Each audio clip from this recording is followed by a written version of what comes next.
Sekarang Ustadz Kabalid. Ya, terima kasih. Terima kasih Dato' Karni Ilyas yang dimuliakan Allah di dalam bulan suci Ramadan. Amin.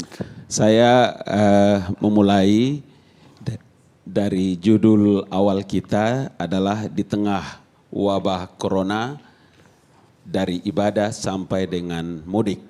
Salam sejahtera untuk kita semua, semoga keselamatan senantiasa menyertai kita. Bang Karni yang terhormat,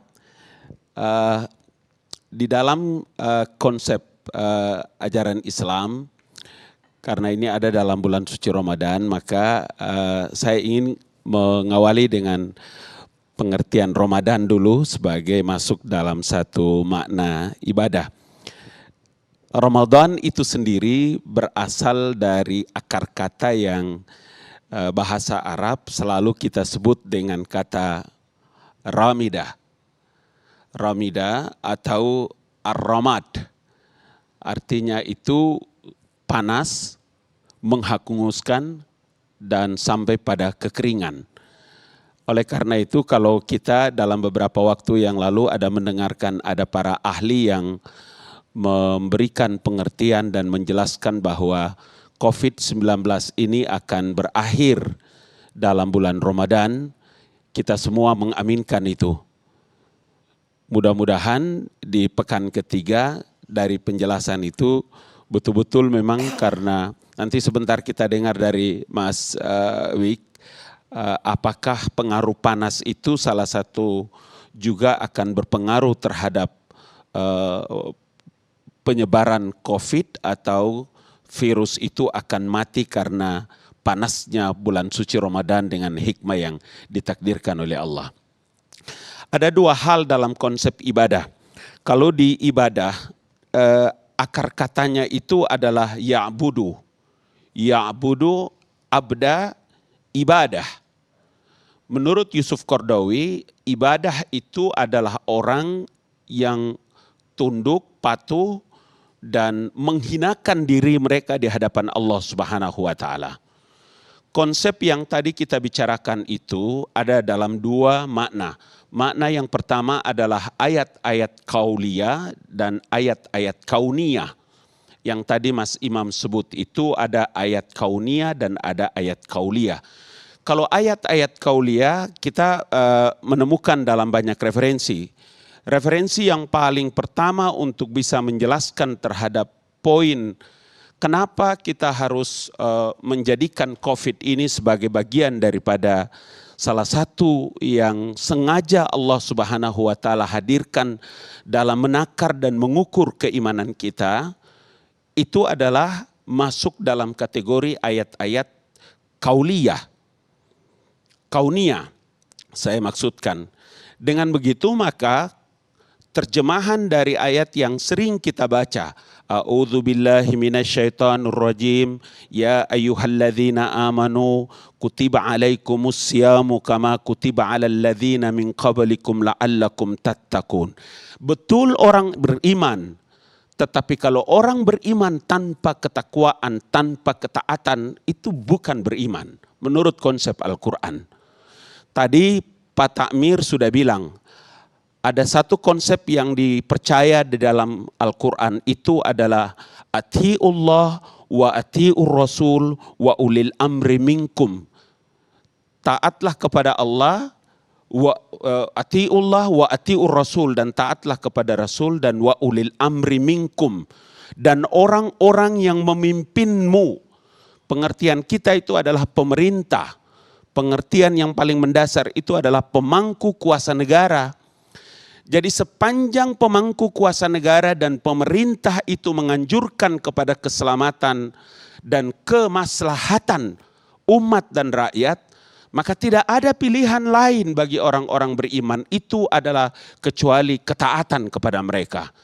Makanya Al-Quran itu menyebutkan al-muhsinin. Muhsin itu adalah orang-orang baik. Orang-orang baik itu ada 3 variabel. Variabel ketaatan kepada mereka, variabel yang kedua itu adalah mempertahankan ibadah dan ketaatan mereka kepada Allah Subhanahu wa Ta'ala, dan yang ketiga itu adalah variabel ketundukan mereka. Itu satu tarikan napas itu di dalam ayat itu.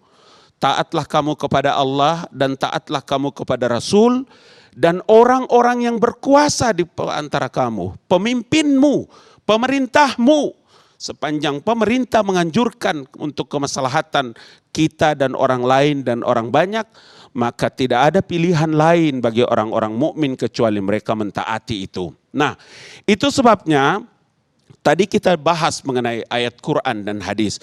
Makanya kalau di Quran itu ada yang disebut dengan asbabun nuzul, sebab-sebab turunnya ayat. Dan di hadis itu ada yang disebut dengan asbabul wurud. Kita lihat pelan-pelan di dalam surat Al-Baqarah ayat 195. Wa anfiqu fi sabilillah wa la tulqu bi aidikum ila tahlukah. Wa ahsinu innallaha yuhibbul muhsinin. Dan berbelanjakanlah harta bendamu di jalan Allah dan janganlah kamu menjatuhkan dirimu sendiri dalam kebinasaan dan berbuat baiklah karena sesungguhnya Allah menyukai orang-orang yang berbuat baik. Nah, dalam konsep seperti inilah maka Bang Karni, kenapa anjuran untuk kita tidak pulang kampung, anjuran untuk kita tidak mudik, tidak ada lain dan tidak ada bukan kecuali adalah upaya dan larangan pemerintah terhadap pemutusan yang disebut dengan penyebaran virus COVID-19 ini. Itu poin yang pertama yang saya ingin kabarkan, karena dalam bulan suci Ramadan ini dengan COVID-19 ini membuat kita menjadi bisa tamat Al-Quran dalam satu bulan Ramadan ini bisa 3 sampai dengan 4 kali. Para guru-guru kita itu sampai 10 kali sampai 15 kali. Mungkin pada bulan ini kita merasakan meskipun banyak orang bisa berkumpul dengan anak dan istri mereka, tapi ada orang juga yang tidak bisa berkumpul. Itulah orang-orang yang tidak bisa kembali. Tahapan pertama kemarin adalah larangan terhadap aparatur sipil negara. Setelah berjalan kemudian pemerintah, amir, pemangku kuasa negara membuat larangan untuk orang tidak boleh pulang. Tidak boleh mudik, sebuah larangan. Dalam rangka apa? Dalam rangka untuk kemaslahatan orang banyak. Dalam posisi inilah menurut saya Bang Karni, bagi kita umat Islam, penduduk paling terbanyak di Republik ini, konsep yang paling pertama yang diajarkan oleh Rasulullah Sallallahu Alaihi Wasallam adalah moral ability, akhlak yang dikedepankan. Makanya dalam hadis Nabi itu kan selalu Nabi kita selalu menggunakan, para ustadz, para tuan-tuan guru selalu mengatakan itu bahwa kehadiran Muhammad Sallallahu Alaihi Wasallam itu adalah menegakkan dan memperbaiki akhlak dan budi pekerti daripada manusia. Dari sini Bang Karni, kalau kita dengar penjelasan Pak Menko, kita dengarkan penjelasan Pak Gubernur, kemudian Ustadz Abdul Somad, kemudian tadi Mas Imam, kalau kita bisa sedikit menahan diri dari apa yang keinginan kita kembali ke kampung ini, maka kita punya upaya dan langkah-langkah untuk bisa mempercepat kembalikan ini corona COVID-19 ini di sisi Allah Subhanahu wa taala. Kenapa? Karena tidak ada pilihan lain. Covid ini adalah makhluk Allah. Benar, tidak ada orang yang membantah itu. Dialah Allah yang mendatangkan dan nanti dia juga Allah yang mengembalikan Covid corona ini.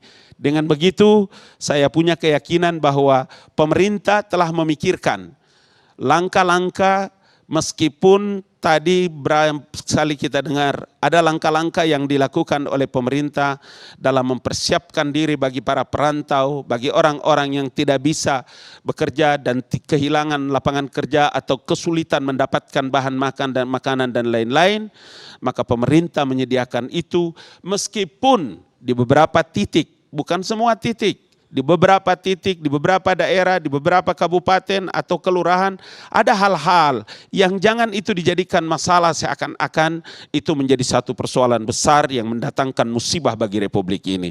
Tapi yang paling penting itu bagi kita adalah mari ada anjuran pemerintah, anjuran pemangku kuasa negara sebagai bentuk dari ketaatan kita kepada Allah Subhanahu wa taala dalam meningkatkan iman dan takwa kita dalam bulan suci Ramadan. Itu aja yang bisa saya sampaikan. Terima kasih. Gabalin. Kita rehat sejenak.